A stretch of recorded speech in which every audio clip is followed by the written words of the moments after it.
whenever there's an episodic series, you can bet two men will talk to you. AJ Talon and Owen Finch give their thoughts on Owen and AJ Talks.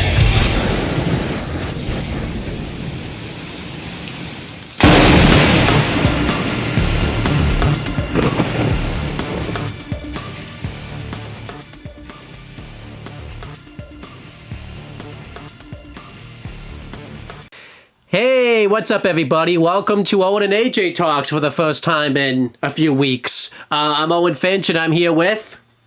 AJ Talon. Today, it's an episode of Rick and Morty that we've been wanting to get to for a long time. Probably the first, episode, I guess, that would have, big consequences for, the rest of the show. It's Rick Potion, Rick Potion number 9. Yeah, you're right about that. Rick Love Potion number 9 or Rick Potion?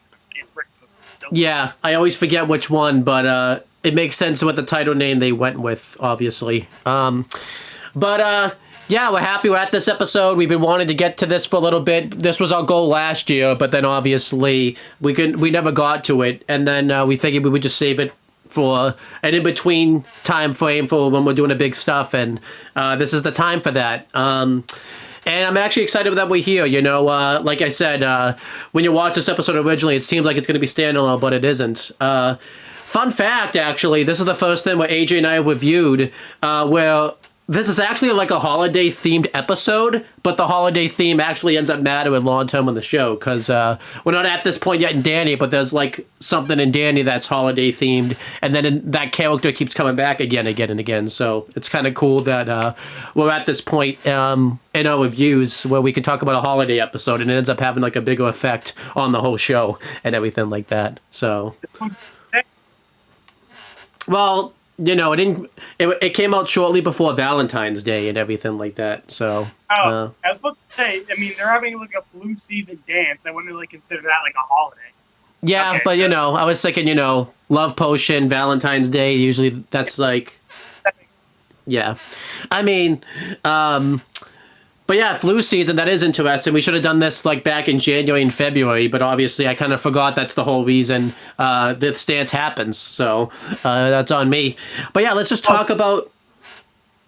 I guess the date, I'm going to say, since you said it's around Valentine's, I'm going to say February 9th, 2012, I guess? I don't remember exactly. Yeah, it's January 27th, 2014, so, this episode's a little over 10 years old, it's 11 years old, which is pretty crazy, so, I just remember that my first episode of Rick and Morty I ever saw, I was in 8th grade, which was, about, 14, so yeah, I guess, I was thinking that was, a season 2 episode, and this was season 1. Right. Remember, Rick and Morty seasons have 2 years between them. Right, but this is only the first season. But yeah, going through other things, going through some behind the things, obviously they came up with this episode is referenced by, the love song, Love Potion number 9. Obviously the big reference too was, that's the chemical term they use anytime they make a love potion in a TV show. Usually it's Love Potion number 9 and everything like that. So, makes sense. They went with Rick Potion number 9. This is season 1, episode 6. It was directed by Steven Sandoval. I don't know if he's directed other episodes before, because again, it's been a bit since we've did the last Rick and Morty, but he doesn't have a Wikipedia page. But you know what? It's okay that if it's not the main director, because what a novel concept, AJ. The last 2 things of Yellow Jackets, a big rant we had, was the main writers and the main people that worked on the show didn't work on big episodes that they should have worked on. In fact, like I said, the last episode of Yellow Jackets, they brought back the director that directed the first episode and everything like that. So that's why that episode seemed...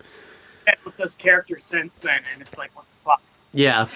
But what a novel concept. It was written by Justin Roiland, who is one of the co-creators of Rick and Morty and everything like that. And he's not in the show any longer, but at this point he was a big part of it. Yep. Not just a big part of it, he was voicing the two main characters of this show. So, in a weird way, this makes sense that he wrote this episode because obviously, it's his two characters that are here and they're the main plot of, what a lot, considering the fact that he had to do, the voice acting and, he had to do some of the animation and stuff. It's kind of interesting he wrote the episode. Like, what a lot to put on his plate for one episode. And a pretty important one at that. Yeah, you already said the air date, so I guess we can just start talking about this episode. No code open, it just went right to the theme song. I think this is the first time Rick and Morty didn't have a code open. I don't really think it needed one. I feel like, it was fine just kicking right off with the episode. Are you cool with there needing no code open, before the intro or anything like that? Or Yeah, I was fine with it. I don't think every episode specifically needs one. And I was actually really surprised how quickly they got into the main plot of the episode. Like, things go wrong pretty quickly. Right. And kind of, not having a cold open allowed for, the plot to, focus on the situation. Especially because this isn't, a situation where, like, the A and B plots are practically completely different. Like, they're both tied together pretty well. Yeah. So I like that this episode, like, focuses on the main plot, like, 100%. Like, it doesn't really focus on other shit. Yeah, and I think we'll talk about this. What's pretty interesting about this is, like, once the A and B plots really kick in, they're very separated, but the A plot's affecting the B plot, like, very heavily and everything like that, so. I think it makes sense, because, again, as we're going to find out, the B plot, like, is changed permanently. So if they were just doing their own little stupid-ass plot, and then, like, they only really got affected by the A plot at the very end or something, that would have felt, like, less impactful. Right. But yeah, let's talk about, the episode. It kicks off, we see Morty's at his locker, and, before this, they show, like, an overhead shot of the school and everything like that, and we see, Principal Vagina. I like that they brought this joke back because that's the principal's name, and like I like the fact that I like to think that every time he says his name, he has to be like no relation to this or anything. Like he has to be very assertive and make it clear like no, I'm the fucking principal. Like don't make a joke out of this and everything like that. So it's really funny too because he's the straight man of the show too, and he has a name like that. That's kind of awesome actually. Yeah. So. But he's kind of reminding everyone of that the flu season dance is coming up and everything like that. So he kind of tells everyone like,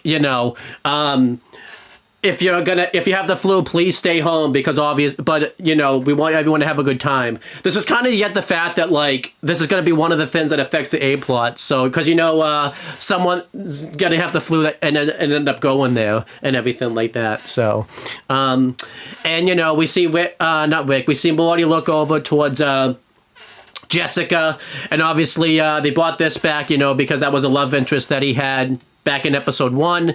So he's gonna work up the courage to go talk to her and everything like that. And I think you originally think because we didn't really see Jessica that much. Like we only really saw her really speak or anything like that, like in Morty's wet dream that he was having back in episode 1. So we didn't really know what Jessica was actually like. So originally when I saw this episode I was thinking she was going to be like the bratty, like popular girl and everything like that. Yeah, which is kind of a nice little subversion.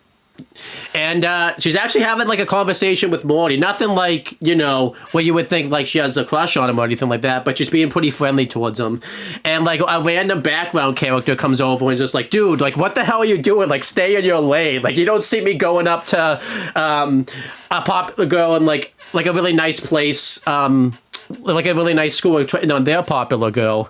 And I really like that it's the background characters that's like keeping Morty from talking to Jessica versus like herself. What?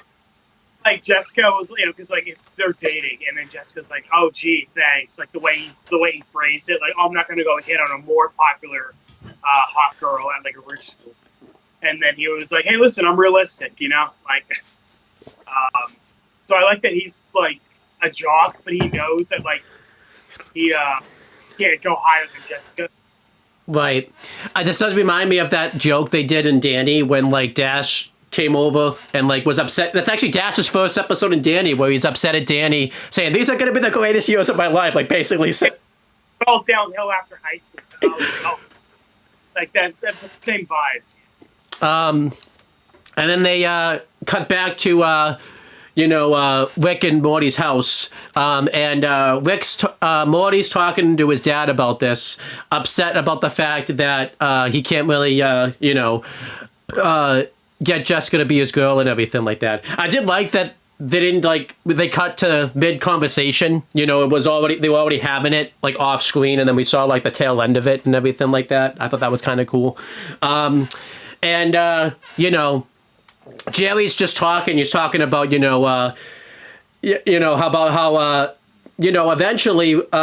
it's all gonna be fine. Like you basically saying that Morty's kind of the shy, quiet, nerdy kid and everything like that. And eventually, when you get older, you're gonna be able to get girls like Jessica all the time and everything like that. And the background character, I nearly just called him fucking Jock, like this, what his character phrase actually is. So that's pretty funny. He says he's just going to be like a lowlife and everything like that.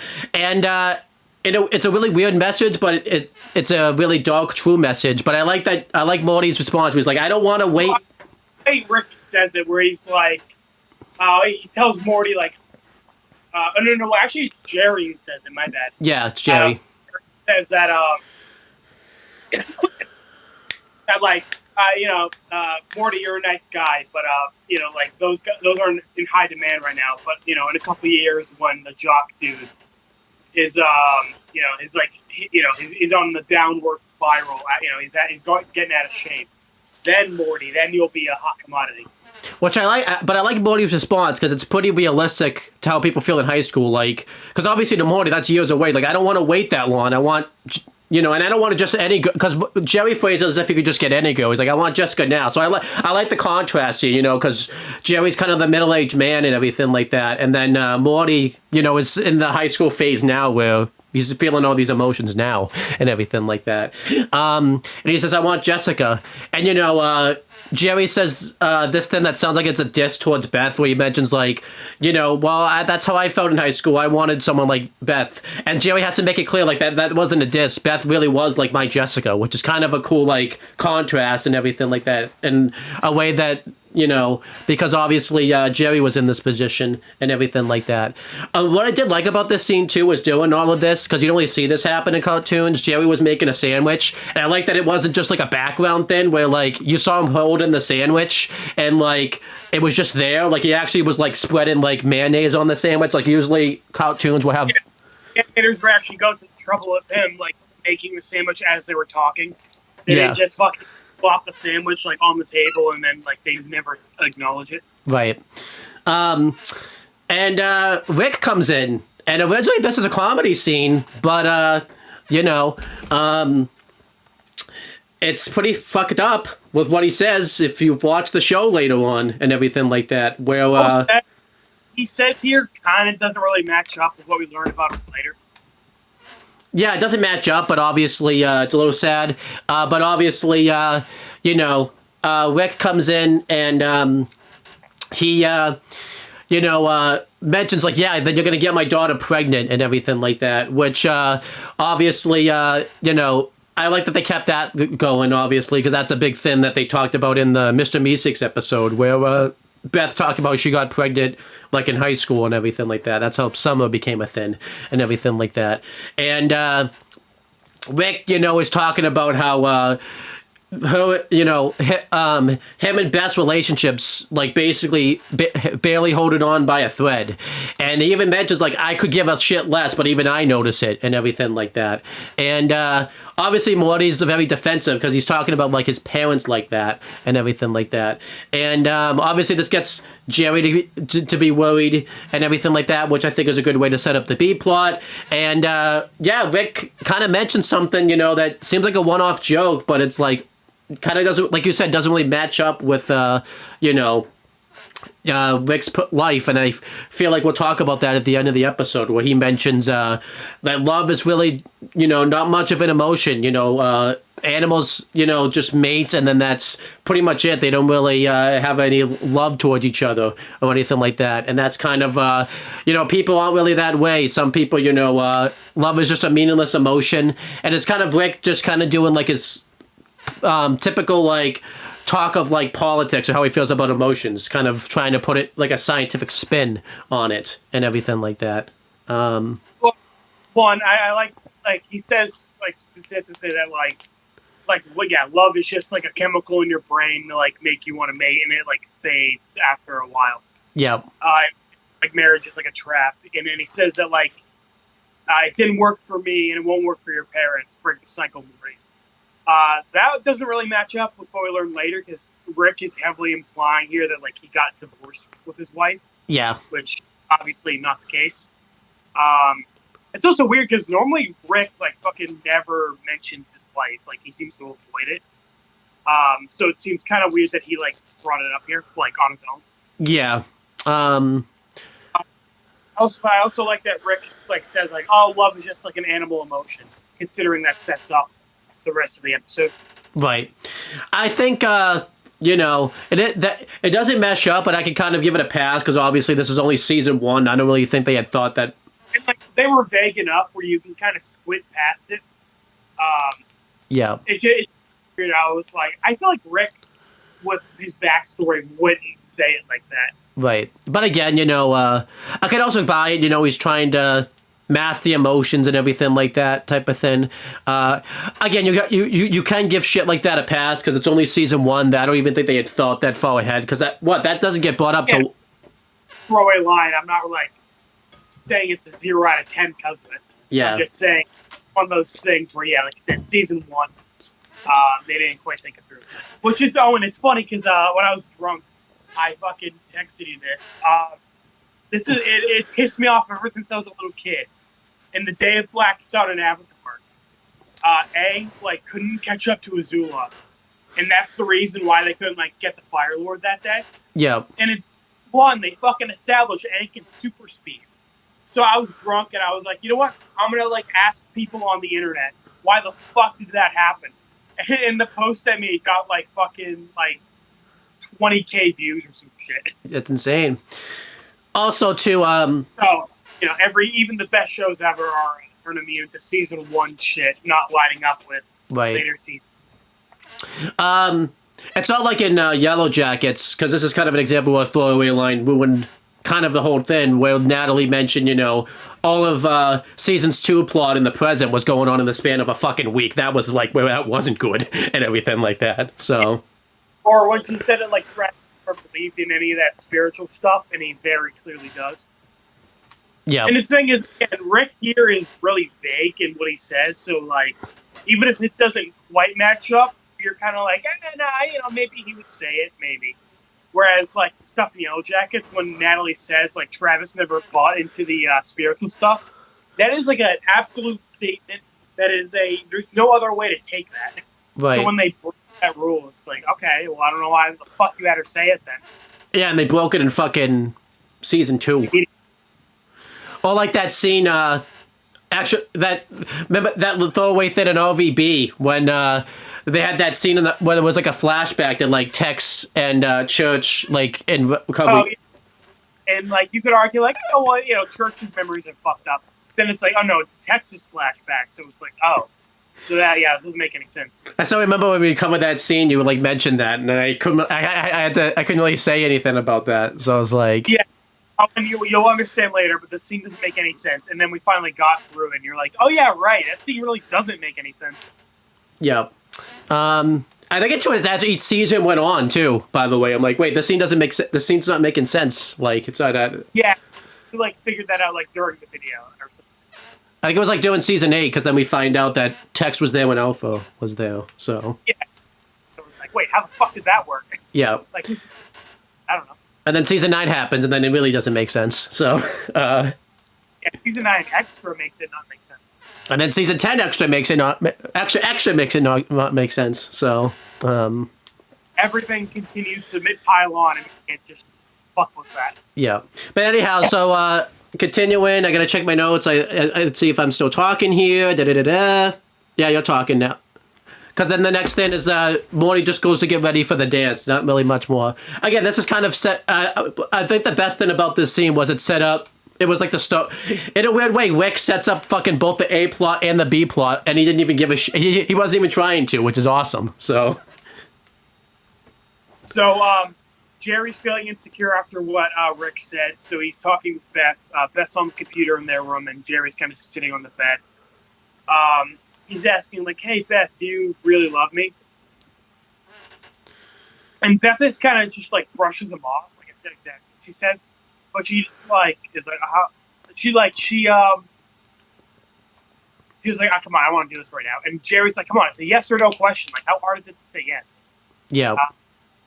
And then Beth says that, like, Jerry, would you fix homelessness? And then Jerry's like, yeah, okay, cool. So you yeah. And then Beth adds in that, like, but would you be the person to make all them homes? And he's like, no. And then Beth's like, well, there's your answer. And Jerry's like confused. He's like, wait. So like, which one is you loving me in this situation? And then she basically explains that like homelessness, loving Jerry is like a chore, and she doesn't really like doing it. Right. But she's like, yeah, but I'm having this conversation even though it pisses me off. So that shows you I kind of at least somewhat care about you a little bit.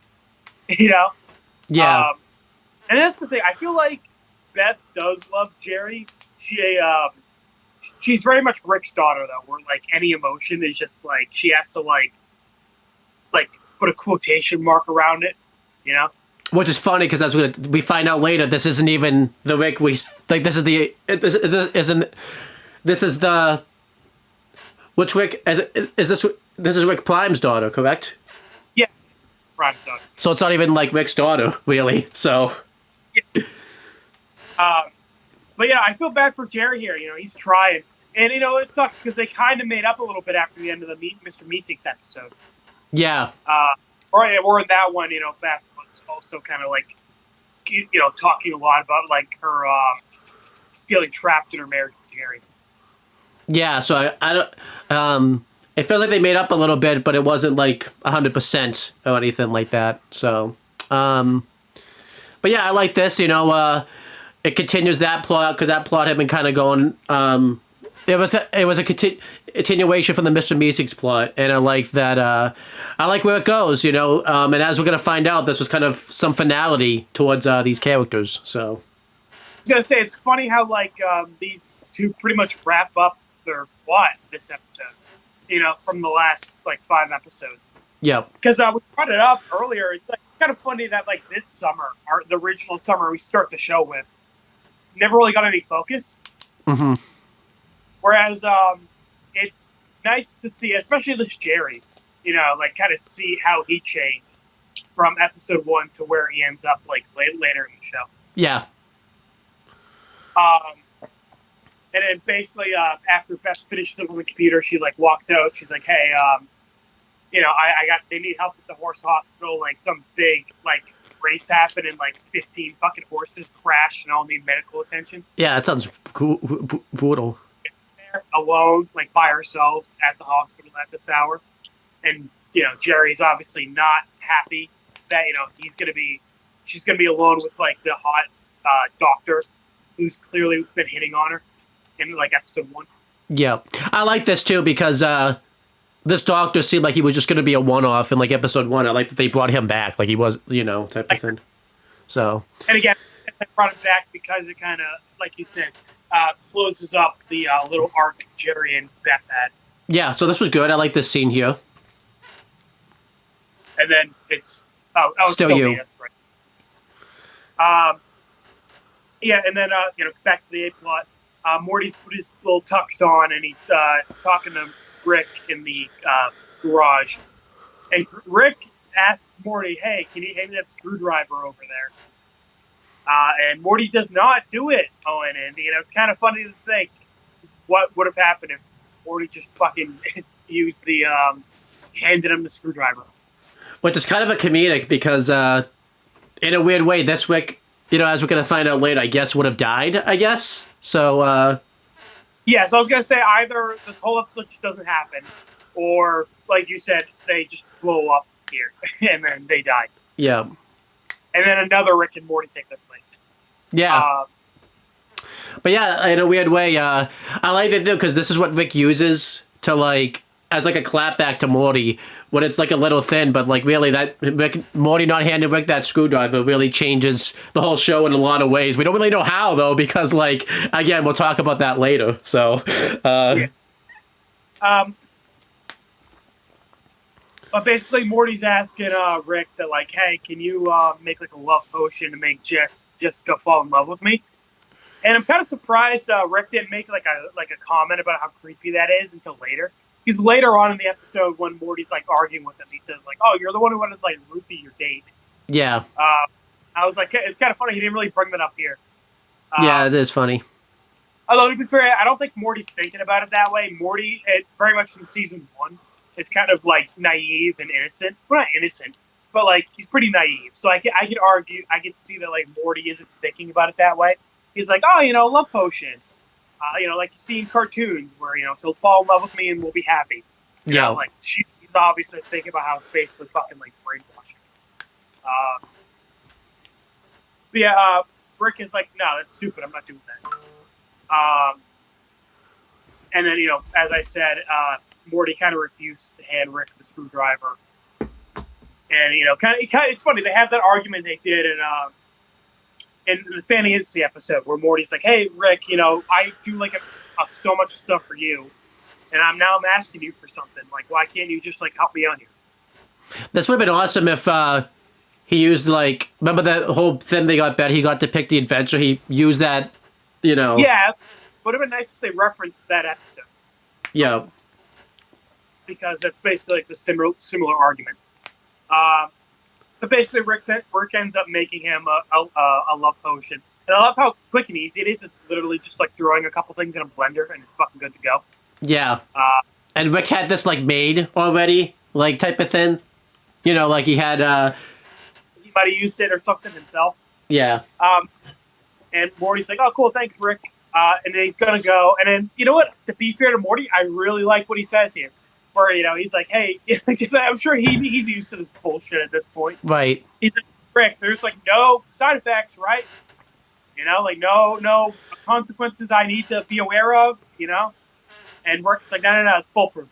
And then Morty leaves, and then as he's leaving, Rick like mutters like, oh, well, unless she has the flu or something. But like, what are the odds of that? And obviously, I forgot to... Earlier in like the cold open, or like the intro, we saw Jessica like sneezing earlier. Yeah, so that shows that this is gonna go on pretty quickly. So yeah, I like this scene a lot here. It sets up, the A plot and everything like that. I like that they pretty much established that this is going to go on. Like, the characters themselves are even references in it. Like, it's usually when in a cartoon when you see something like this happen. Like a Jimmy Neutron, because that's basically based on inventions going on. The characters... Yeah, reference how Jimmy's inventions, like, fucking destroy the town, like, every week. Yeah. And then, like Fairly Odd Parents, they don't really... the big thing that Wanda always nags Timmy not to make this wish, because it's going to go on, and then it will. So I do like that Rick and Morty... Like, both characters are kind of knowing the fact that this could go on. Like, obviously Rick, was thinking, like, oh, what are the odds, that Jessica would have the flu and everything like that. And I do... A Rick and Morty thing. It's kind of like you said. That's a very common cartoon trope. Or like, the main characters have an accident and they accidentally cause like a big monster or something to happen. But, by the end of the episode, they fix it, everything goes back to normal. This episode kind of takes that trope and like twists it on its head in a very cool way. And not just that, but the Valentine's love potion trope, where like you think it's just going to be like Jessica's going to fall in love with them type of thing, but obviously this took like the love potion thing and really changed that trope a lot and everything like that too. But yeah, I really like this, and then continuing, we go to the dance, and Morty sees Jessica and he smears the potion like on his hand, and trips, and touches Jessica's hand, so she gets infected with the potion and everything like that. And they do this really cool thing where anytime someone gets... Sorry, I forgot to mention, this is really important. The potion, Rick had Morty, pull out a hair, for his DNA. So, whoever gets infected with this virus, will fall in love with Morty. Yeah. It's also really cool because you get a Game of Thrones reference. I mentioned that, too, because obviously this is when Game of Thrones was very popular. I've noticed ever since the last season, since it didn't really end that well, no show really references Game of Thrones anymore. Yeah, because it went downhill from what I heard. Yeah, because Rick said, I need your DNA sample, Morty, and Morty was going to, pull down his pants. Obviously, he was going to give, a semen sample. And Rick's like, no, I just need your hair, dipshit. Right.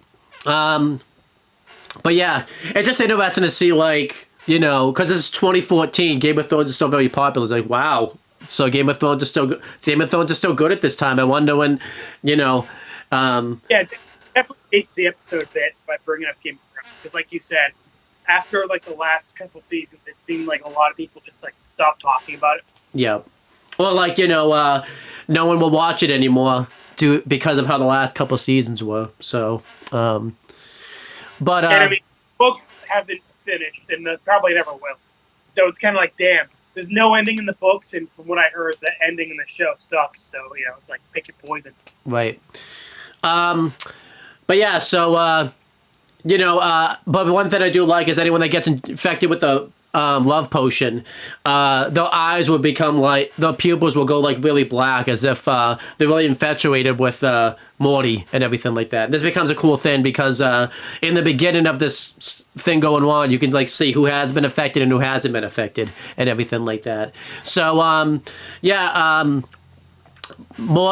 Jessica becomes infected with the potion, and she starts to become really interested in Morty and everything like that. And then that same jock we saw earlier comes over, and he gets wicked offended all of a sudden that Morty's not really listening to him, and again, not staying in his lane and everything like that. So he kind of gets very defensive towards Morty and everything like that. And Jessica gets defensive, is like, no, I love him, I want to be with him. And then she sneezes, and obviously she doesn't cover her mouth, so she ends up, we get this cool shot where her mucus goes into the jock's mouth, and then it affects it, mixes with his DNA and everything like that. From a microscopic level, the potion, germs, I guess, going in, because as Rick says later on, the virus basically can piggyback off of the flu. Yep. The flu spreads between people, and then the potion basically is traveling with the flu. And I made the mistake this time. No, not this. I made a better thing. I'm glad I waited till after the fucking COVID ended to watch this episode. I remember that's the big reason I didn't really like the L movie, because I fucking watched it at a bad time. So yeah. That really, they had the big pandemic and shit. It was wow, we are watching this movie at a fucking strange time. So this movie, this is kind of the pandemic in a weird way is about to happen again in this fucking show. So, yeah. So then, this dude gets infected with the potion and everything like that, and all of a sudden, he starts to become in love with Morty and everything like that, to the point where Mr. Goldenforb and Principal Vagina have to come in and basically hold him back, because the big thing is he's a big football star and everything like that, and he doesn't want him injuring himself, getting into a fight with Morty and everything like that. Which is funny. They do that joke a lot in cartoons, in Danny Phantom. They do that joke where Mr. Lancer doesn't get Dash in trouble because he's the star of the football team. Yep. Obviously I like that Morty notices something was amiss there, but Jessica, obviously, because she's so infected by the potion, obviously doesn't pay any attention to it, and because, so I like that Morty noticed something, but obviously because of the thing with Jessica, he didn't completely put two and two together, but he noticed something was amiss there and everything like that. And yeah, this is you for a while right here. Yeah. So, sorry. Kind of cutting away from the dance. we'll talk about Jerry's plot first, where actually, yeah, okay, no, I'll wait. I'll wait. Probably do the dance infection before Jerry's plot. Yeah, because that's again, I think we should say this. Usually when we do videos, we try to talk about the A and B plot together, but as you're gonna find out, the A plot like kind of affects the B plot, so we have to talk about certain things. Yeah, what we usually do is we separate. Like we'll do all of the A plot, then all of the B plot, or vice versa. But yeah, like they're kind of too connected to do that here. Yeah. It just in the notes, I think we put Jerry's plot first, so that's why it like messed me up for a second. You know, like you said, when the jock is getting like dragged away by the teacher, he's like screaming for Morty, and that like further spreads the virus in the dance. Yeah, and he sneezes. He also sneezes too, and sneezes into the punch bowl, and then like, you know, also sneezes again, and like it goes into like the air duct, and that affects it that way, and everything like that. So basically, like a little bit of time passes since then. So presumably, like it's been spreading around the dance as this is happening. Jessica and Morty are like dancing, and Jessica's getting like real handsy with him. She's like hugging him super closely, and like just repeats over and over that she like loves Morty and wants to be with him forever, and like wants to like have their kids with him. And then at one point, she just like turns around and like lifts her ass in the air and just starts like, "Come on, yes, Morty, do it with me now. Like, breed with." You know, she's not like she's speaking like an animal. You know, like she's like saying, "Mate with me." You know, like we'll bear children. You know, like shit like that. I did like this too because this went back to like Rick's point, like he made earlier in the episode. They're basically just animals, yeah. And everybody's like staring at Jessica and being like, "Jessica, what the fuck are you doing?" And then like her friend at this point, like you see her eyes kind of like widen, so showing that like the potion's like, affecting her. And then she like hugs Morty and it's like, "No, I love Morty." And then her and Jessica start fighting, and then pretty soon everybody starts fighting over Morty, and they all start like grabbing him and like ripping his clothes apart to like try and get a hold. Morty gets away somehow. I don't know how, but he did. Funny because they like show everybody like kind of come over him, and then he just kind of like slips out and runs. Yeah. And, like I don't fuck Morty managed that, but I guess he did it. And I like too because his suit gets torn and everything like that. It stayed that way like the rest of the episode. That suit stays torn for the rest of the episode. That's good detail. Oh, this was good too. You know, because they had like a music group at the dance and everything like that, and like they got infected with the virus, and like they were like jamming out, talking, singing, but they were like now singing like, "I love Morty. I want to hold him and have him inside me," or something. Yeah, so this showed like how much the virus was like really affecting the school and everything like that. But yeah, like that, like even the guys are saying like they want to have Morty's kids, you know? Yeah. Like nobody's fucking thinking clearly. Right. And then good timing for Morty. Rick shows up like as Morty's running out of the gymnasium, and they're like making a run through the school as everybody's chasing them. And you missed the scene earlier too, because Rick and Summer have a scene where like Rick asks Summer like, "Why the hell aren't you at the dance?" And Summer like tells Rick like, "I'm not going to the dance. It's flu season." And Rick realizes kind of, even though he doesn't know Jessica has the. Talk about that like when we get to like Jerry's. Oh, okay. I figured we just talk about. I figured I'd just mention it since it, you know, it wasn't just Rick just showed up randomly like type of thing. It shows that he learned that. Well, because it's a very small scene, so I figured I'd just cut to that when I talk about like Jerry on the freeway and the hospital. Yeah, that's fine. Yeah. So yeah, Rick and Morty are running through the school, and Principal Vagina shows up, and you know he's affected. He's like, "Oh, Morty, thank God! If anything happened to you, I would kill myself." And then the math teacher shows up too. I'm glad that they made him like a consistent character. And he's running after them, and he's like, "Morty, me and Principal talked about it. We're both insecure enough. We can agree to a three-way." Oh no! They're both so insecure that they'll willing to share with everybody else. no, fuck you all. I want him for myself. I know. And basically Rick saying that, like, yeah, as I said earlier, the potion's piggybacking off the flu virus, and now it's airborne. And now everybody's, like, obsessing over you. Yeah. And they hop in Rick's, like, spaceship and kind of fly into the air. And Rick's like, don't worry, I can fix it. I can, whip something up.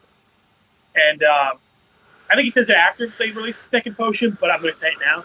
Where Rick's like, oh, by the way, I know you didn't ask, but the reason I'm not trying to have sex with you is the potion only affects, like, people you're not genetically related to. Yeah, which is interesting, I really like that, makes me question, like, because obviously going to find out this really takes effect, because not all of Rick and Morty's, like, family and stuff, like, are in the same area, so it makes me question, because we met Jerry's parents, like, not, like... Yeah, fucking poor Jerry's parents, where, like, the whole world goes to shit, and they're, like, sitting there, like, what the fuck? Right. And, like, everyone's, like, I bet, like, everyone, like, related to Morty is probably like, what the fuck happened type of thing, so, Well, it's fine. I don't know if they have any more immediate family besides Jerry's parents. They might not. Right. But I'm just saying, I'm just talking about the implication, because obviously we don't know, so, Yeah.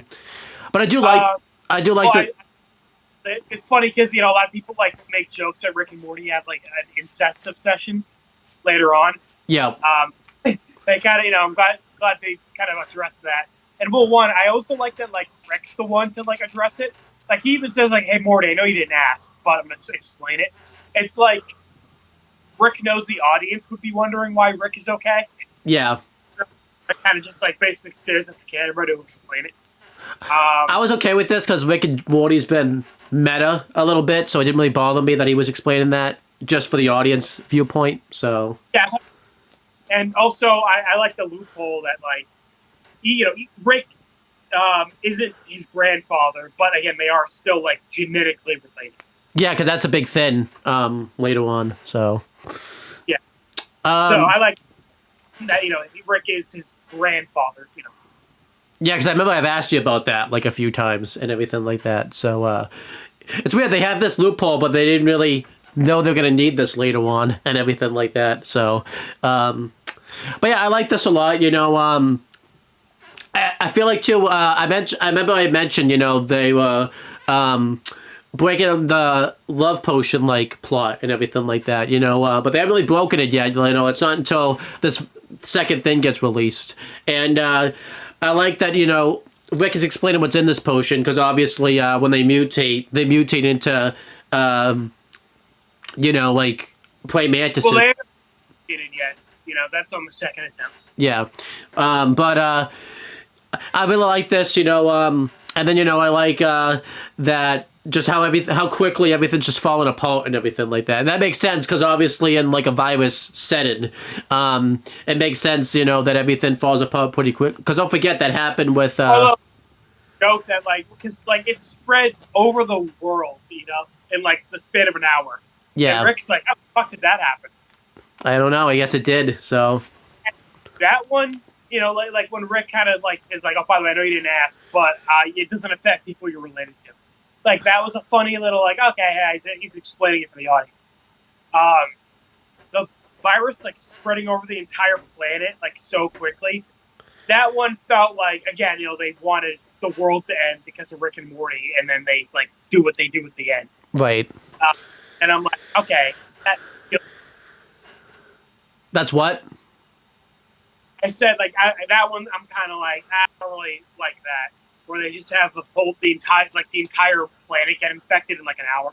Yeah. I mean, he did say it's a faster, spreading virus, but, like, I don't know if it's that quick. Well, I mean, there's fast spreading, and then there's, like, fucking light speed, like, Jesus. Yeah, that was quick. But yeah, I liked all of this, everyone getting infected and, like, obsessed with Morty and then, like, explaining the virus. I like that they're establishing rules to the virus and everything like that type of thing, so that's good. Well, and later on, I like that we see, like, Summers watching TV, and, like, we have people in, like, the Middle East, like on TV, like, screaming for, like, Morty in their language, and they have, like, a doll of Morty. Well, and it's funny because, again, like, these people have no fucking clue who Morty is. But they get this virus, and they're like, "Oh fuck, I love Morty. I don't even know who Morty is, but I love him." That's awesome. Yeah. But is it me? I think it's still you. I thought you were going to say something. So a little bit before Rick leaves, he's in the living room with Jerry and Summer, and Jerry's trying to like call the hospital to like check on Beth because he's worried, after what Rick said about like Beth like not loving Jerry, and what Beth was saying earlier about like how she's gonna be alone with her hot coworker, and she like finds loving Jerry to be a chore. He's like worried that she's gonna cheat on him. Yep. And Summer's trying to like reassure him and tell him like, hey, listen, Dad, like women hate like jealousy in men, like it's a big turnoff. Yep. But again, Jerry's kind of like, I don't know. I feel like I should do something. And then and then Rick comes in and makes it even worse, being like, oh yeah. So what makes you think that like this like hospital call is even a hospital? She might have just been going to cheat on him. Yeah. To cheat on him. And then Jerry basically gets really insecure. And he's like, you know what? I'm just gonna like, go out for a walk, and maybe stop by the hospital for moral support. Like basically trying to come up with an excuse to go over there. Yeah. And again, so I like that Summer kind of defends Jerry a bit, where she's like, Rick, come on, like don't be such an asshole. Like why are you making him worry? Yeah, I like that because you don't really see Summer defend Jerry later on and everything like that. So. And then Rick's like, hey, why aren't you at that stupid dance? And Summer's like, screw that. I don't want to get sick with the flu. And then, Rick's like, the flu. And she's like, yeah, it's flu season. And Rick's like, oh, shit. I do like this, where Rick's smart, but, like, I get by him just kind of, like, forgetting it's flu season. Yeah, I mean, I don't... Just because you're, like, a genius doesn't mean you fucking know everything, Yeah, I like that, I don't think of flu season until I hear like, oh, it's flu season type of thing. So I like that. So I'm like, yeah, I can buy that Rick kind of like slips from his mind. Yeah, because sometimes they don't promote it very well on the news or anything like that. So and Rick, and even if they did, I don't buy that Rick watches the news. So I was like, yeah, I can buy that Rick wouldn't know it's flu season and everything like that. So, news, huh? He watches interdimensional news. Yeah. And they probably didn't say it in the international news, so I don't have it in the notes, but should I talk for a bit since you've been talking a while? Yeah, sure.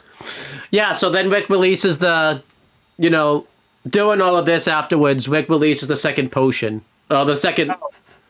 Yeah, okay. I'll talk about the hospital thing after. Yeah, go. Well, no, because in the notes I have it where I'm talking about the rest of Jerry's plot and everything like that. Jerry's plot and Jerry's worry are two separate things. Yeah, you're right. Okay, proceed. My bad. But yeah, so Rick releases the rest of the second version of the the what's supposed to the antidote, what's supposed to fix everything, and earlier Rick mentioned that like he based the love potion on like because they're like mammals that breathe for life. Yeah. So they have like marriage partners, and then he's like, okay, so the opposite of that is praying mantis, because praying mantises like fuck once and then they eat their partner. So, and mammals that mate for life versus an animal that kills after mating. It's like, oh, that'll cancel out and they'll go back to normal. But he was wrong, he releases the antidotes and. They do a cool thing where, like, he releases it through his ship, and you can see, like, the air is being taken up with the, the antidote and everything like that. And they do a kind of a bait and switch. They do it later on more hardcore, but this one was pretty quick, where everyone kind of turned to normal, and then they, like, switch, and they become, like, half human, half praying mantises and everything like that. And now the issue is everyone's mutated, but not just that, they all want to mate with Morty, and then they're going to kill him afterwards and everything like that. So... Yeah. Huh? And they're all... Yeah. And like you said, they're all disgusting bug monsters now. Yeah. And doing all of this, Jerry's making his way towards the hospital. And, like, I like to think, some a bit of time has passed because obviously when Jerry was making his way over, like you saw the world was normal, but then all of a sudden he sees like this car crash and like this big like natural disaster took place where he sees like burning cars and like cars are tipped over and everything like that. And Jerry gets out and is just like, you know, what the hell is going on and everything like that. And quick, you know, like Jessica gets infected, they cut away for a bit. It's probably only like half hour later, you know, that like everybody freaks the fuck out on Morty. So like all this shit happened in like the span of like an hour. Yeah, I don't mind the town getting infected quickly because it's like, okay, that's fine because it's, you know, the town's fine. Yeah, I'm saying it's crazy how quickly it's spread. Yeah, and all of these, you know, some people who have been turned by praying mantises and everything like that come over to Jerry thinking he's Morty. He's like, I want to mate with Morty, and then they see that it's not, you know, Morty. Like you're not Morty, and they try to kill Jerry and everything like that. And you know, I think you think how this is gonna go is Jerry's just gonna run away and you know, coward in fear and everything like that. Especially if you watch nowadays Rick and Morty and never saw this episode, you would think that. But it actually starts out that way, where like it looks like Jerry's gonna cower in fear and he's running away. And to be honest, you really can't blame Jerry here. These fucking bug monsters come up. I would probably be doing the same thing, but he's doing it kind of in like. So I'm running away. See ya. Yeah, but you know, he's kind of doing it in a little bit of a Jerry way, but then he sees that a cop car, you know, has been taken. And I gotta guess that this guy didn't get infected with the virus because he, you know, it shows that he's been killed, so he died, I guess, before he could be infected by the virus, which is pretty sad. Well, I was about to say, how the fuck did that even happen? Because they weren't. Were they murdering each other before the mantis thing happened? I guess, but you just saw that this cop was dead and he was still like a human and everything like that, and like torn apart. So, Jerry grabs his shotgun and he does a really cool badass thing, and this is kind of like the starting of this Jerry turning into a badass, which is. You know, it's cool in the moment, but then it's pretty sad when you watch season 5, actually. So, this Jerry like shoots the praying mantis monsters and everything like that, and this is kind of cool because Jerry all of a sudden becomes a badass, and Jerry even says like, "No one is gonna kill me until I catch my wife." Having sex with another guy. So like that's kind of what's fueling Jerry to like basically fight back and everything like that. Like kind of make a running joke of whenever Jerry does do something badass, like he says like a really shitty one-liner. But like trying to cool, but it's really lame. Yeah, but this is really cool. Like this was a cool character shift for Jerry, and I like how I kind of like how quick it happens because obviously this Jerry hasn't always been pathetic. You've seen in episodes before this, he's been kind of fairly badass and everything like that. So this wasn't just like quick, but I like he has something to keep him like fueling him to keep him going and everything like that. So. You know, and I feel like too, this is kind of a cool, quick thing for Jerry because, like, I could kind of buy the fact that, like, all of a sudden he grabs a shotgun and kills these bug monsters. I'm like, wow, like if I fucking did that, like, it wasn't like anyone he did this all on his own. Like, I thought this was kind of cool. I thought this was cool, and I like the big character shift. What'd you think of this and everything like that? Yeah, well, I like it. I like that this was kind of a permanent change for him, where you know, again, as normally with these kind of shows, when a character, like, you know, it happened before with the Mr. Meeseeks, whenever Jerry does do something cool, he kind of reverts back to how he is later, you know, back to being kind of pathetic. But this change ends up being pretty permanent, but, you know, which was a nice twist on its head. And then, you know, but like you said, when we kind of come back to this Jerry later on in the show, it's kind of like, yeah, he's cool now, but like, what the fuck happened to him to have to get to this point, you know? And that's a really cool take. It's like a thing for Jerry's. Like, Jerry's can be like badass and cool given the circumstances, but just life kind of like stops him from doing that. I feel like that's a cool take they take on not just like Jerry, but like, you know, it really makes you think of like other characters we really like, you know, we talk about how much we like Walpy and Eisenberg and everything like that. Like, oh, they're cool and badass, but then it's like, oh, well, they had to give up everything just for like that to happen. At the end of the show, everybody fucking hated him, and yeah, like he had lost so much. It's like, yeah. No, I love that in shows where you start off with the character being kind of like wimpy and pathetic, and then they become like a badass, and being like the pros and cons of that. Yeah, and I like that Rick and Morty actually mentions that though too. Like, yeah, like I'm a fucking badass now, but what the like I fucking lost everything now because of it and everything like that. So for now, Jerry's on cloud nine. He's pretty happy with himself. After towards the end of the episode, all things considered. But yeah, then we get to the hospital, and off screen, Beth and they said his name. I think Gavin was his name. And it's the same. Like I said, I like that this was the same guy from episode 1. They didn't make it like a new person or anything like that. It was actually the same guy. And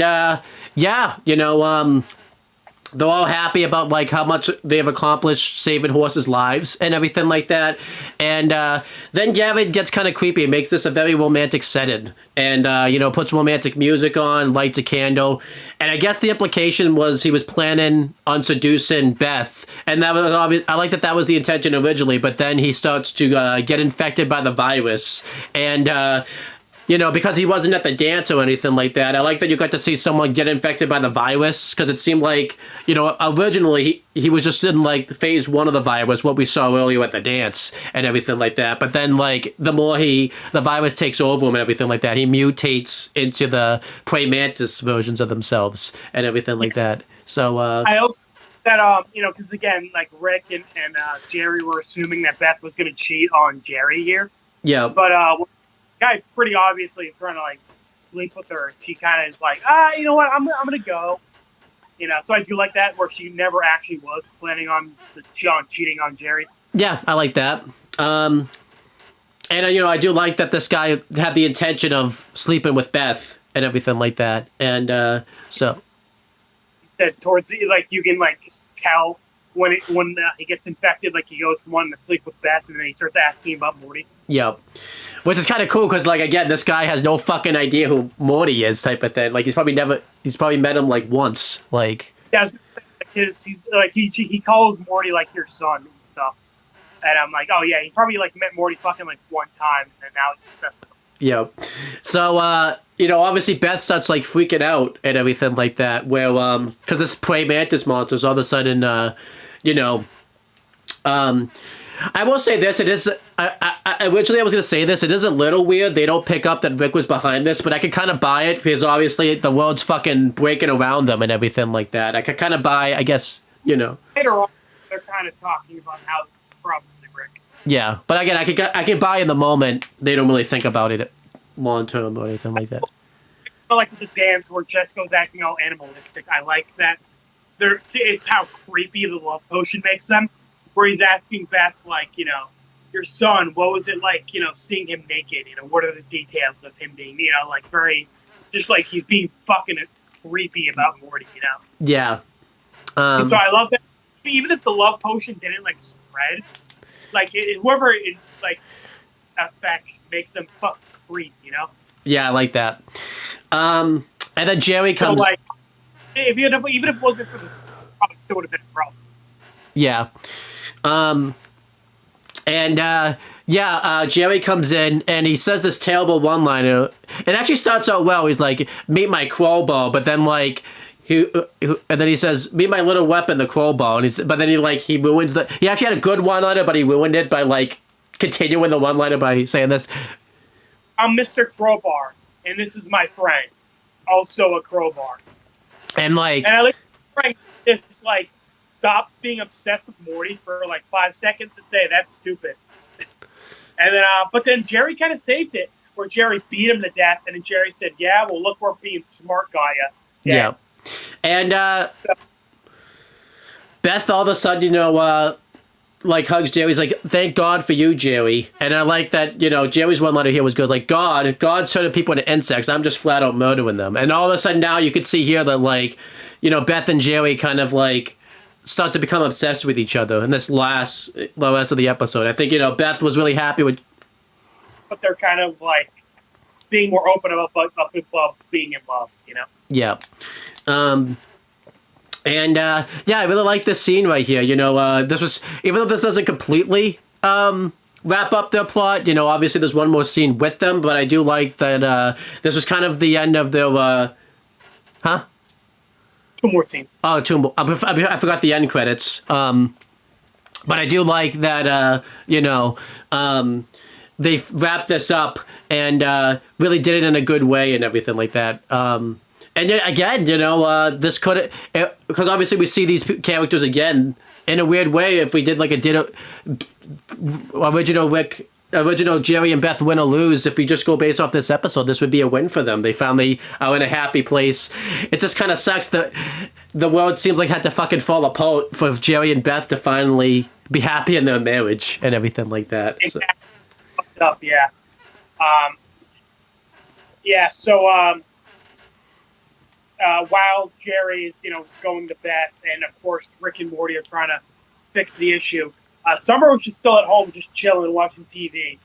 And as I said, we see people from a bunch of different countries obsessing over Morty on the news. And then you see two pregnant. Now that they're in the second stage of the virus, you see the news anchors are now praying mantis monsters. They're talking about how has anybody seen Morty? And then one of them is like, I love him more than you.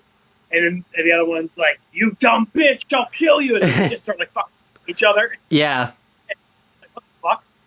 And then a bunch of the monsters outside are breaking down the door. Obviously, because they know Morty lives here.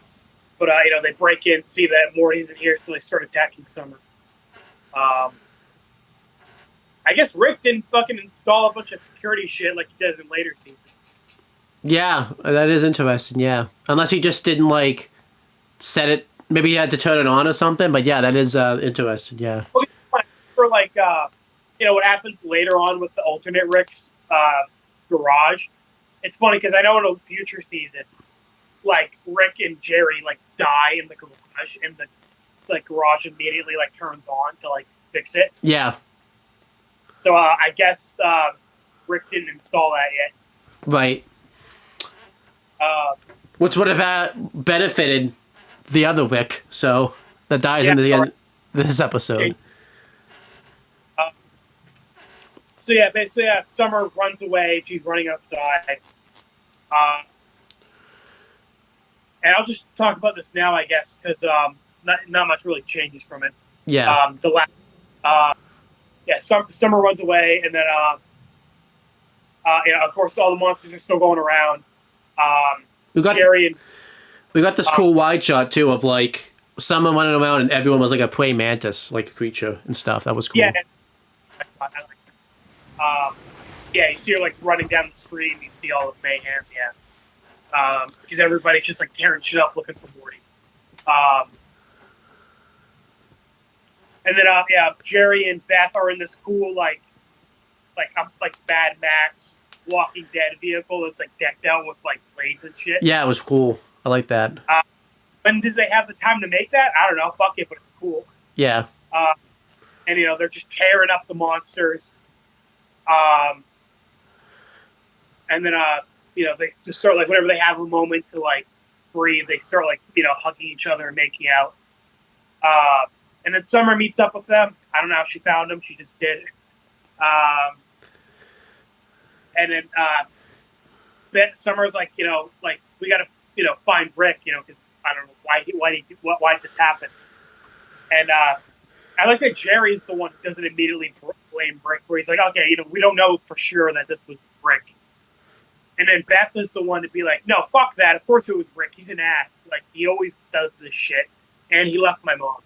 This is an interesting contrast to this episode 1, because don't forget, episode 1, it was Jerry that was trying to, get Rick kicked out of the house and everything like that, so...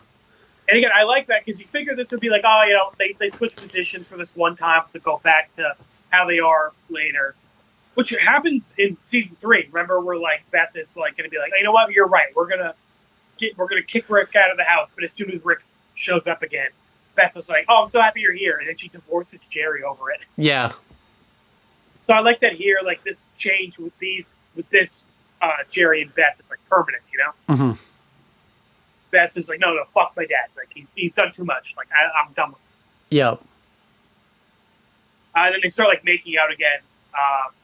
And then Summer's just like standing there. And she just kind of starts like do do do do do. Obviously, because it's really awkward for her because that's her mom and dad. I kind of like that was all they really did with the joke. You would have thought like they would have done like had someone be grossed out by it, but stuff. But I like that was the joke where someone's just. Yeah, I like that. I like how quick all these scenes are. Like all these scenes that we're talking about. They're all like I said. They like the dance going wrong happens in the first like 7 minutes. Yeah. So like this episode fucking flies by. Like, a lot happens really quickly. Yeah, I like that. You know, they didn't let any scenes drag out or anything like that. You know. Well, like the very end drag out, which I think makes it even more impactful. They're like this whole episode is like so quick, and then at the very end it like slows down to really show how fucked up it is. I feel like what's good about this too, it's realistic. Like if a virus spreads and stuff, you know. Yeah. Us mayhem, like everyone's running around and shit. Yeah. So. Yeah, and I guess still me. Rick and Morty are like in the desert, just kind of away from everybody, trying to figure out what they're gonna do. And then Rick's like, "Okay, I have an idea for another potion," and he's like, gonna combine like part dinosaur, part like a shit ton of other animals. I don't remember everything he said, but he's like that'll equal like one human. And Morty's like, "What the fuck? How does all that equal a human?" I like Rick's. I like Rick's clapback too. Where he mentions like, "You want me to show you my work?" type of thing. Like I thought that was where he's like, Morty's like isn't the science guy, so like even if Rick did try to explain it, he wouldn't get it. Because I like in Jimmy Neutron, Jimmy would mention all this shit, and then like Owen and she would try to wonder how that works, but then nothing more. I think because Jimmy's character in Jimmy Neutron isn't really snappy like Rick, so I like that we get that contrast. In a weird way, even though Jimmy Neutron was like years ago, this is kind of like an adult, like how I would imagine Jimmy Neutron. Like kind of set up, yeah. Yeah. So I looked at Morty's kind of arguing with him. He's being pretty defiant with Rick in this episode. And he's even kind of saying like, Rick, like you're just kind of like throwing shit against the wall. Yeah. Which, me, myself, and a lot of other people I've seen talk about this episode do kind of feel like Rick probably could have solved this if he like put more thought into it. Mm-hmm. But it really just feels like Rick's kind of half-assed. Yeah, definitely. Which basically dooms the entire planet, like forever. Yeah, I feel like that's kind of a good take on Rick's character. Like he's not really putting, like he's very smart, but he doesn't want to put the work in and everything like that. So yeah, because again, I feel like Rick would be able to solve this. Because we literally see a version of him that solves it. So I really feel like Rick probably could have just figured it out if he wanted to put in the time, but he wanted to half-ass it and kind of just fuck around. Yeah, and I think that's the case. I've seen a lot of people throw the idea out there, like, did Rick just not want to solve this, or did he just not care? Obviously, in the sense that it's not really his reality. It's not like, but... I think intentionally. I just think he was kind of just like, he's like, oh, I made a mistake. Oh, well. Yeah, and if you've seen the rest of the show, like, if you've seen the episodes before this, that's been kind of a big common thing with Rick. Yeah. Although, yeah, like you said, I feel like this being the world of Prime definitely like adds to Rick being extra, like not giving a shit. Yeah, I feel like Rick, because again, Rick was just waiting for Rick Prime to show up. I feel like Rick, I feel like he gave a shit, like he would have solved it and stuff, but I feel like he's like, you know what? If I don't solve it and if the world falls apart, one, it's not my reality, so I don't give a shit. But like Rick Prime, this is his reality. He took everything from me. If I can bring down his fucking universe, I'm gonna fucking do it. And, I don't necessarily think he had the intention of making this stuff and not fixing the universe, but I don't think he. I think like again, if he didn't, if the stakes were more in his favor, I think he would have tried more, I guess, and everything like that. Yeah. Like if he gave more of a shit, I feel like he would put more of an effort. Although yeah, like you said, with like Prime, he kind of like, because he says that he was like waiting here, like, hoping he would show up one day. But Rick's been there for a while now. Yeah. And as that it sounded like that was kind of like a last ditch effort. Like he kind of knew it wouldn't work. So I could see at this point he's kind of like, yeah, you know what? Yeah, Prime's never showing up. I'll just fuck this world. Yeah. But again, they didn't. I remember because we haven't argued, but we've gone back and forth. I think it has something to do with that, and it's also just kind of like, again, just not giving a shit for other reasons. Granted, season 1, I don't think they had really planned for Prime at this point, but like it is one of those things where you go back and you're like, yeah, you know what? I can buy that. This is like Rick Prime's world, and this Rick is just kind of like, you know what? Fuck it, I don't give a shit. Yeah, I buy it. Yeah, so they released the third potion, and this one again turns everyone back to normal pretty quickly. And then Rick's bragging like, "Oh, see, Morty, this is what happens, when you don't listen to me. Like I told you, I had it covered." And then Morty's like looking down. He's like, "Hey, wait, something's not right." And Rick's like, "Yeah, you're not right all the time." Like he's giving Morty shit for like questioning him. I did like. They did. I like that Morty's like, "Oh, you idiot! Look." Yeah, I did like too. They really bait and switched us this time because like when everyone turned back, they actually did turn back, and like off screen, you don't even see them really change until like Morty mentions it. Towards the end of the episode, and it's like the third attempt. You figure by that, in most cartoons, be like, "Oh yeah, okay, this is where they solve it, and everything goes back to normal." Yeah. But then everybody turns up into these fucked up like globs, and they call them Cronenbergs. Yeah, and that's a reference. There's someone named Danny Cronenberg who, is a big director in like body horror type stuff, which makes sense considering the fact that that's. Okay. I was wondering where that name came from because I was like, that seems very specific. Yeah, which is kind of cool. I thought it was just someone that worked on the show, but it's just a director that like did horror stuff and like a lot of sci-fi stuff type of thing. A cool fact: we were born on the same. Me and Cronenberg were born on the same fucking day, so that's cool. That's awesome. I love with one person how like they're both transforming at the same time, and one of them like mid transformation kind of like flops on the other one, and they kind of like fuse. Yeah, that was cool. Eat somewhat or like something. That was a cool transformation. Yeah, I like that one. I mean, I like Ben 10. I love like when a show is like detailed with somebody like thing shit. It looks cool. We'll get to this later, but when they do the end scene, you see too like one of them. Just to show they're still kind of human, like one of them still on like a walker and everything like that too, type of thing. So, and obviously far off, but when we kind of come back here and we see Jerry, yeah, I like that, like eating one's brain. He's like, some of these still have their brains intact. It makes you wonder if some of them are, still in there somewhat, just begging and screaming for help, but unable to like show it. Yeah, that's really fucked. So they don't clarify that. He's just like kind of questioning, so we don't get like confirmation on if everybody just turns into a mindless monster or if like Jerry was one. Like maybe some of them were still like in there, and for however fucking long they were just wandering around as a disgusting monster, and they built control their own body. I like to think it's Jerry's theory because I think that'd be as fucked up as it is, that would be a really cool thing that kept. Well, it would add to how like badly Rick and Morty fucked up here. Yeah, definitely. Yeah, and then Rick and Morty are kind of just sitting on a roof. It's daytime now, so they've been like doing this all night.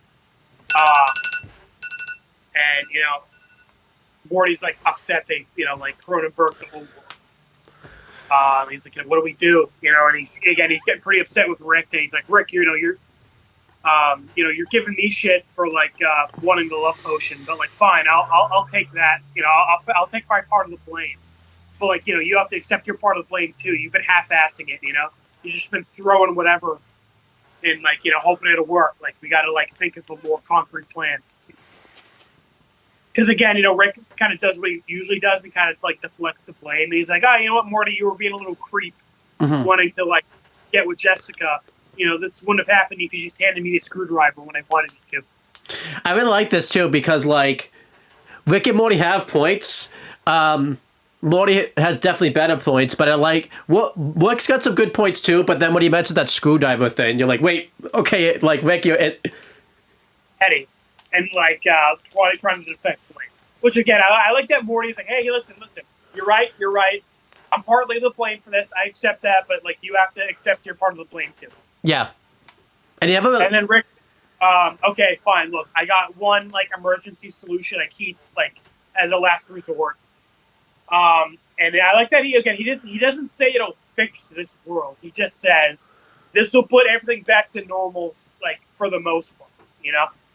Yeah, but yeah, let's just start talking about it. So yeah, you're not really sure what Rick means by this originally, because don't forget too, this is kind of even though Rick has the portal gun, we haven't really seen Rick put the portal gun ready to use and really seen, what this portal gun can really do or anything like that. I think it's only been used a few times. This is before they started really overusing it. Rarely, which is again funny because later in the show it's used like a million times an episode. Yeah. But yeah, we see off screen. It seems like everything got fixed. We see the world's just back to normal, but it's not as if it completely didn't happen. We see a paper boy like doing his paper route, and he throws a paper down, and it says, the main headline says like crisis averted or everything like that. So like this still did very much happen and everything like that. And we see presumably Rick and Morty come back, and this like they fix the solution off screen where Morty mentions to Rick like, "Wow, you really pulled a rabbit out of your hat with that one." And Rick's kind of like being a little bit egotistical about it, like, "Yep, I really save the world," and they're being very vague of like how they save this world. If you watch this on the first view and you get really pissed off at this, because I think you think they actually got fixed, like what the fuck, they're not going to tell us how they fixed this or anything like that. Like first view, Green, that's terrible. Yeah, and it seems like Rick and Morty build a bond over this and everything like that, and Rick is just asking Morty like, "Hey, could you hand me that screwdriver there?" And Morty this time without even questioning, like, "Yeah, I sure will do that." And Rick turns the screwdriver head 3 times, and he was making like this.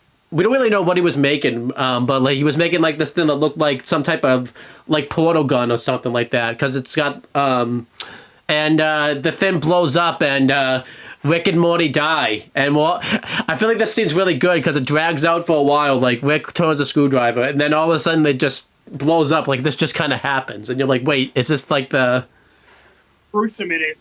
Like Rick's eyes like out of his head, and Morty's like spine is all mangled and shit. Yeah. Like they're like fucked up and bloody. So again, this when we say what if Morty had just handed Rick the screwdriver originally, like that's why I question like would there be a fucking show, because like but and then we find out that this wasn't the original Rick and Morty we've been seeing the whole episode. The Rick and Morty we see the first time around come up to the portal and says, "Okay, Rick," he says, "Okay, Morty, here we go." And they're wearing like, this is kind of weird because they're wearing like backpacks, and obviously I don't know if Rick, maybe this is before Rick perfected the portal gun, and anything like that, because obviously they never wear these backpacks again, like before this or after this. So, like they're wearing these backpacks and they never explain like why they have them or anything like that, but whatever. I love Morty's instant reaction to this, because he comes in and he's just like, what the, like he sees that like he sees Rick and Morty himself like dead and everything like that, and Rick's like, "What the hell, Rick? Is that us?" And I love that Morty's just rambling, and he's just so like fucked up about the fact that he's seeing this, and like it takes Rick a good couple minutes to get like Morty's attention, and he has to slap him in the face to finally get him to shut up, and says, "Look, this is the first time we hear about this theory." He talks about how there's an infinite number of realities, and Rick mentions that he got lucky in some of these realities and fixed them, but unfortunately I had to find ones where we both died, because I like that was explained, because obviously Rick mentions that I guess he did fix it, but like he didn't die in those realities, so I guess Rick had to find one where he also died also. Makes sense, because again, like infinite universes, it would make sense that given infinite possibilities. So there would be one where Rick solves the problem, but then he like dies shortly after because of something else. Yeah. Rick mentions like now that they're dead, we can just like slip into these realities. I guess he had to mention too, like he had to. I wonder if he did more digging, like how he died, because obviously he mentions those died infinite number of realities. I assume they had to die like when no one would know about it or anything like that, like not in front of the. Obviously, because they bury them and like they just kind of slip into their place. So yeah, presumably Rick was trying to find one where they kind of just like die, nobody knows, like kind of pop in, bury them, and then take their place. Yeah. And I like that Rick, Rick is kind of being like sassy with Morty. He's like, "Hey, listen, good thing I didn't find the cure, because if I did, we would have been these guys." Yeah. Because they did find the cure, but then they got blown up by something completely unrelated.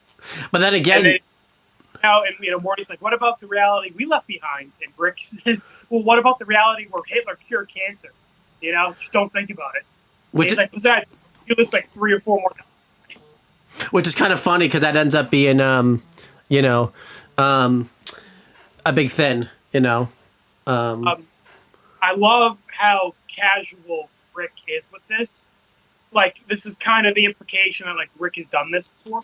Because remember, up until this point, we've never really had any indication that, like, Rick isn't Morty's grandfather, Yeah. Like, as far as we know, he had Beth, he dipped for whatever reason, and he came back when Beth was an adult and married to Jerry and had kids. But with how kind of nonchalant Rick is with, like, the idea of, like, an ultimate self dying and him taking their place, this is kind of the first idea that, like, Rick isn't, like, from Morty's reality. Yep. And, I like, this actually affects Morty because obviously originally, I'll just talk about it now, they play this really cool song. It's on the Wikipedia page. It mentions, it's called Look On Down from the Bridge by Mazzy Star. I was originally thinking this was a song that Rick and Morty made, but this actually is an actual song, but it really wasn't very well known before, And I want to say, because we were kind of complaining with Yellow Jackets, they use like too much, like outside songs instead of their own. Yeah. I using like not original songs is fine. Breaking Bad did it quite a lot. I feel like you just kind of got to like space it out a bit, like don't overdo it. Like Rick and Morty using this song is appropriate. They mainly use their own songs, but like when they use like a song like this, it like stands out a lot. Like this is a very big scene for the show. Yeah, and it fits the theme. I feel like that's a big thing we've also said about Yellow. Huh? Sorry, we talked over each other. I was saying like the song emphasizes how like somber this is. Like how fucked up it is. Yeah.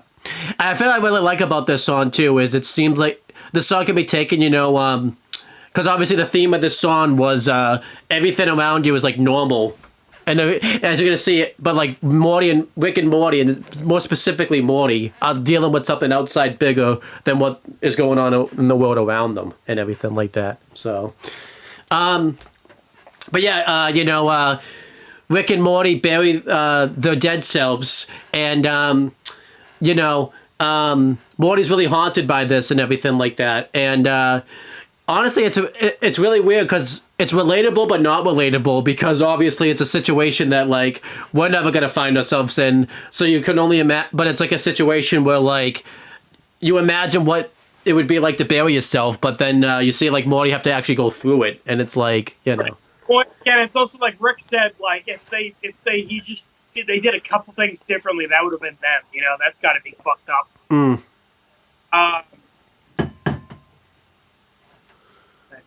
And then I noticed Morty changed back to his like normal clothes, like in between cuts. Yep. I was like, I like how Morty's having like an existential crisis, but he's like, well, I still got to get my classic yellow T-shirt on. I got to look good. I guess to avoid questions, because obviously 1 second they were in their actual clothes, and then Yeah, so yeah, if Morty came into the house wearing like the messed up tux, they would have been like, what are you wearing? Yeah. So, but yeah, and like you said this before, this would have benefited this Rick if Rick had this setup where, like you mentioned, they died and then the lab could have cleaned it up and everything like that. So, and then obviously after all this happens, Rick and Morty just kind of go back to their lives, but Morty's haunted by this, and we see that again. You say this like everything kind of resets for them because obviously now Beth and Jerry are arguing, not happy about their marriage, and Summer's just kind of casually like on her phone and everything like that. I really like that this kind of took the status quo of everything resetted, but really everything doesn't reset. It's just that they're in a different universe, so everything just kind of. Like I said, I've referenced this a few times throughout the video, throughout the Rick and Morty videos, and then I could never explain it. This is the start of the new Beth, Jerry, and Summer characters that we get, and some are better than others, and some are worse than others. So it's kind of, Yeah, I do love that they took the idea of like the cartoon returning to the status quo at the end of the episode, and flipped it on its head in a really fucked up way, where the world ended. It stays ended, like everybody fucking died horribly. And then Rick and Morty kind of just hop over to somewhere else and are just kind of continuing on like all that shit didn't happen. Yep. I think that's really cool. I think this is cool too because I died during all this. Like you said, his mom and dad are like in the fucked up apocalypse, and they kind of like worked out their marriage. And then Morty's now like in a house full of people he doesn't know, and he kind of has to like act like they're his family now. Yep. I really like this too because this changes Morty a little bit because obviously as we find out, they do this a few times off screen. I don't know if that stands or not, but they mention a few times they've done this off screen. And then when Morty goes back to his reality, like in season 5, like he kind of tries to get his original dad to do this, like find a new reality, and like. Someone pointed that out in the comments of that video where, like, Morty's just gotten too used to being able to do that, where his dad, has lost so much at that point he doesn't care anymore. Well, that's the thing is, like, with Rick, because he's so used to the traveling of, like, a bunch of different universes. Like, for him, it lost meaning. Whereas, with someone like Jerry, like, that's his life, Like, he doesn't want a new family. Like, he lost his family. You can't just replace that, Yeah. Because, when Morty comes back, Jerry even says, like, you came back and talked about us like we weren't even people. Like, your mom and sister died. I like that he doesn't say, like, a version of your mom, like, your mom and sister. Yeah. And I do like this too because that's what Morty went back to do originally. He went back to like show because obviously Summer that we see in this reality never really went on adventures with Rick and stuff, and like she only saw the good parts of the adventure. She didn't see the bad parts of the adventures and everything like that. So again, I feel like them because they wait a while to revisit this, and I like that because it kind of puts you in Rick and Morty's mindset. Where they jumped from this universe and they kind of just forgot about it, They kind of was just like, oh, what? That was messed up. We're just going to not visit it. I mean, I think I told you originally. Time, everything is like changed forever. Yeah. I think I told you about this originally when I saw this, when I was watching Rick and Morty IOL. I knew this happened, but I didn't really realize this was going to stick because, again, you don't really get anything from this for a couple episodes. But I think that's to the benefit of the show because the audience forgets about it because you're seeing this show only through Rick and Morty's perspective, and then you don't realize it sticks until Morty mentions it to, like, Summer later on and everything like that. So, and again, I think I told you I showed this to my brother-in-law, and I mentioned, this changes... Rick and Morty changes the whole show, and it was not the, again, he didn't really know about it because he hasn't watched Rick and Morty since this episode and everything like that. So, we get the epilogue though, and we see again. I like that we come back to the original universe that we started with and everything like that, and we see that Summer's reenacting a scene from Jaws, and Jerry and Beth are finally happy together and everything like that. And Beth mentions to time has passed because like now Jerry's like ripped and he's grown a bit of a beard. Like he's looking like Rambo, you know, with like he's sleeveless and he's got like the red headband. Yeah, and you know, Joey's like even thinking like, do you ever wonder what happened to Rick and Morty? And Beth is like, yeah, I do sometimes, but I feel so happy without them, which is kind of sad to think about. That it seemed like them going away is what fixed the marriage in a weird way. Which feel bad for Morty because I mean I get Rick being like a problem for it, but like you know poor Morty I feel like didn't you know like wasn't really an issue. Which kind of which makes Jerry come off a little hypocritical in season 5 because obviously he was happier without him there and everything like that. Oh, to be fair to him, you know Morty ruins the world, fucks off, and they kind of like become happy. You know, like the world's messed up, but like you know him, Summer, and Beth seem pretty happy. But then when they come back, you know, Summer and Beth get frozen, and then we end up finding they die. Yeah. Like Rick and Morty ruined the world, left, but they were able to kind of like become happy despite the and then they come back just to take away the only 2 people Jerry had left, you know? Yeah, that's true. So I can see that, you know. So and then yeah, you know, we see that you know, we see a Cronenberg version of Rick and Morty come in, and they basically just kind of do this thing where they basically did this episode like in their universe, except they turned everyone into human, and they're Cronenberg. So and they're very, very meta about it, where they mention like, yeah, that was the Cronenberg world, and everyone else was human like there, and everything like that. So I just love the fact that like Cronenberg fucking Rick did this to fucking like his universe and everything like that. Cool, because that was the first time seeing like a very different alternate Rick and Morty. Yeah, I think obviously, you know, like we saw Rick and Morty earlier that died, but like again, the show was trying to make it seem like that was our Rick and Morty. Yeah. Kind of our first introduction to like the big, like all the different Rick and Mortys that exist out there. Yeah, not just Rick and Morty, you know, other people too, like Jerry and Beth's and stuff. So right. I was, you know, because we see this Rick and Morty that were like always Cronenbergs. Yep. And yeah, I wonder what they're gonna think when they go there though, and there's no like Beth and Jerry versions of Cronenbergs and everything like that. This does kind of this does kind of suck though because this. Wait, does that mean in their universe they turned everybody from Cronenbergs to human, and then their Jerry, Beth, and Summer are the only Cronenbergs left? Yeah, that's what I'm guessing. It does kind of suck. I wish they would have brought this back because it just seemed like this was just a one-off joke, just to do it type of thing. Yeah, it would have been nice if they did something with it, but yeah, it's kind of just a one-off joke. They never revisit it. Yeah, like I would have liked it if, like, when Morty came back here, we saw like this version of, like, you know, Rick and Morty type of thing, or like, you know, an episode could just be told in like the Cronenbergs like version type of thing. You know, where you could see, like, they could put that theory for an episode on like how they got here. Yeah, that would be.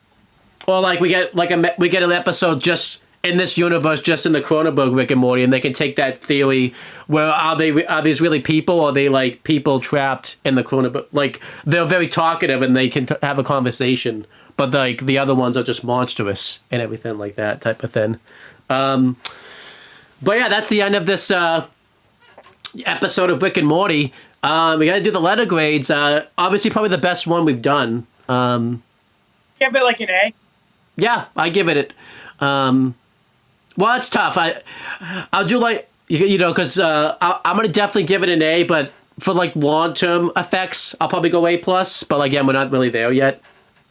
It's funny. Again, I feel like this episode. The reason it's so effective is for a lot of it, it's like a standard episode. Like it's a good standard episode, but like for a lot of it, it's kind of like, oh, it's a fun Rick and Morty adventure. They fuck up a science experiment. How are they gonna fix it? And then like the ending really like is like, no, they didn't fix it. They're just basically they fucked off and went to a different universe. Right. So like I feel like it kind of tricking you for most of the episode is what makes it so good. So, but yeah, I think A is solid. Yeah, and again, I feel like later on, like it seemed like this episode was able to kind of start later on episodes, like obviously with the Rick Prime shit. I feel like this episode is more so the groundwork for like the episodes that are like A pluses or even S tiers. Yeah, but definitely an A. It isn't bad. It's pretty good. Right. But yeah, that's pretty much it. You know, thank you guys for watching this video. Like we said originally, we have a few videos planned before we start Yellow Jackets Season 3. We've been on Yellow Jackets and RVB for so long. We want to do other things. I remember it's looking like a repeat of Breaking Bad and, you know, Death Note all over again, because I remember we said we were going to do this before, and then we ended up taking like a 2-year break but you know, this time around, the circumstances are different, where, actually, I think the circumstances are kind of the same. I got busy, and then you got busy, but obviously, right now, it's both busy right now, but, we're trying to make them work, so, you know, well, we've checked.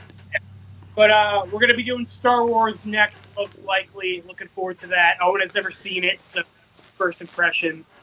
Then after that, we're going to do an episode of Ben 10, Danny Phantom, and Avatar: The Last Airbender. I think we might do another 1 or 2. I can't remember at the top of my head.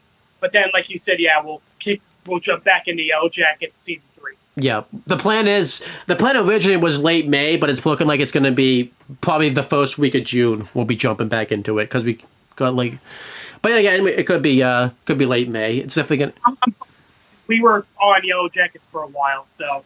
You know, I'm looking forward to Season 3, but I also want to do a couple videos of the other stuff. Especially, too, because Season 2 didn't have the greatest ending. I'm okay with taking a break. But it ended on a cliffhanger, so I can see what happens next. Yep. And then, yeah, the other videos we plan is Inception, you know, obviously, because we need that. And then potentially SpongeBob, if we could fit it in. But yeah, that's pretty much it, guys. Obviously, check out the wrestling channel for some of your wrestling videos, and then Putz pause because AJ might do something. He doesn't have time right now, but we'll see. I got my own internet now. I'm paying my internet bill, so now I can. Yeah, but he's got to get it on fucking busy type of thing. So yeah. Well, right this week I'm doing fucking midnight to 8:30 in the morning, so I ain't doing shit now. Right. Maybe when my goes a bit better.